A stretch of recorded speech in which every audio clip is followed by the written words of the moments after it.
Today we are exploring the light and all the wonders of our universe. Depending upon what atoms are inside these glowing light bulbs, they emit particular colors of light. And you can't tell that until you spread the light out. What this is it's a one-way mirror. So there's a mirror on the inside, and so it's just constantly reflecting back and forth between the mirrors, and you can kind of see it. And as the light fades away, that gives the illusion of it having depth as you look down into it. And that's pretty much how this. It's called laser chess, and I just made the pieces out of like dominoes and stuff, and I got these little reflective things. And the whole point of it is you want to take your laser, and you can have it right here or facing this way, and at the end of your turn you shoot the laser and you try to reflect it off. But it's kind of hard to set up right now because it's such a big board, and you got to twist the pieces at the right angle, but once I set it up it'll be better. What time is it? Pictures with an infrared camera showing people how cool infrared is. And I'm going to use a fish tank with some ice and hot water so I can make a cloud in a fish tank and then show how clouds are formed because it's warmer on the bottom and colder on top, just like in real life.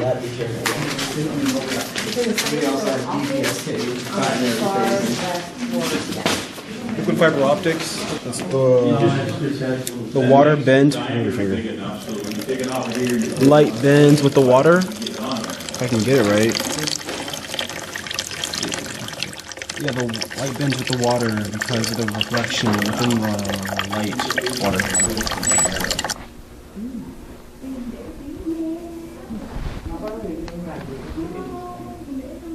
Can I check on your video?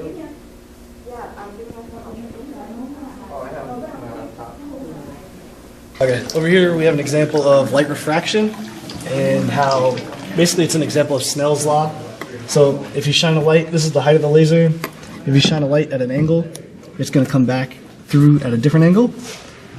And that if you put it straight through, it'll go straight. But as soon as you hit an angle, it's going to change.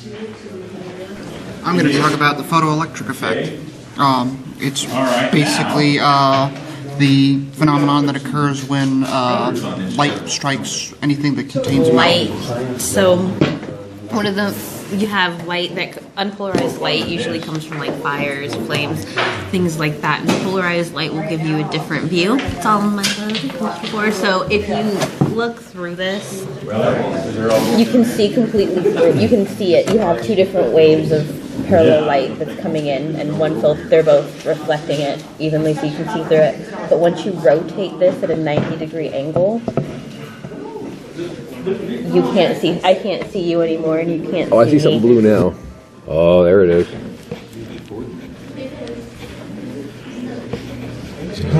It's a hologram. Oh, there it is. Now it's help me, Obi-Wan. You're my only hope. We took a bowl of water with a mirror and then like a little reading light, and we positioned it perfectly so that it would make the perfect rainbow on the piece of paper. Without light, there wouldn't be life. So I'm talking about how plants use light to create energy, to create their own food. I'm looking at an elodea leaf, and if you look at it, you can see the little green pigment in the elodea leaf, and that's the chloroplast. That's where the photosynthesis actually takes place.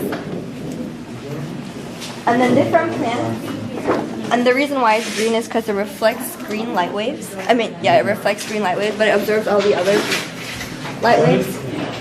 So because it reflects the green light waves that appear green. It is green. And then this one is a tomato. Tomato plants reflect with red light waves. So that's why it appears. So this is the story of our sun. It's a virtual reality experience that takes you into the sun to see how fusion works and how light is produced. And there's not really much to show on the outside. It's all up here. So.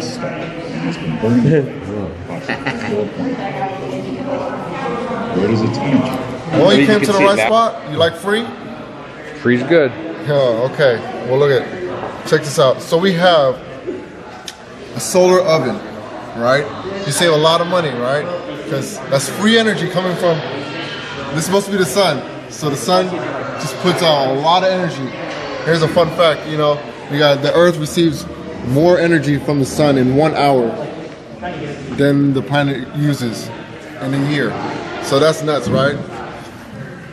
So all that energy from the sun gets put into this, it reflects off this, the tinfoil. Let me show a bigger version, the tinfoil.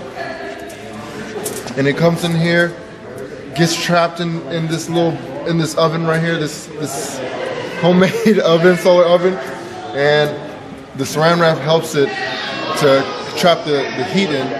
And so, yeah, you got food, some hot food. In time, it takes a little bit, but you know, if we're in California, Mexico, or somewhere near the equator, this would be, I would use it daily if I lived out there. But these are mirrors, they're concave mirrors, and so the light bounces around up and down at each other, and so it happens to make one point right here, and that's your little hologram.